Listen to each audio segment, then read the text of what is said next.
মোদি মমতার গ্যারান্টির টক্কর অব্যাহত।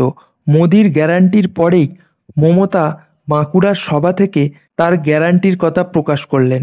এদিন বাঁকুড়ার সভা থেকে কেন্দ্রীয় এজেন্সির বিরুদ্ধে তিনি অতি সক্রিয়তার অভিযোগ করেন। নাগরিকত্ব সংশোধনী আইনসহ একাধিক ইস্যুতে বিজেপিকে নিশানা করলেন মমতা। মোদির গ্যারান্টির প্রসঙ্গ সামনে আসতেই মমতা শোনালেন তার গ্যারান্টির কথা।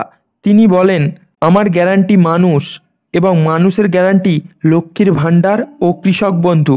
এছাড়াও তিনি কেন্দ্রের বিরুদ্ধাচারণ করে বাঁকুড়ার সভায় বলেন, দেশটাকে এরা জেল বানিয়ে দিয়েছে, সিএএ মাথা আর এনআরসি লেজ।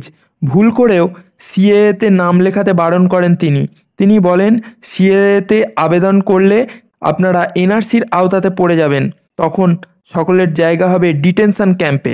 লোকসভা ভোটের আগে মোদি মমতার এই বিরুদ্ধাচারণ কী প্রভাব ফেলে সেটাই এখন দেখার।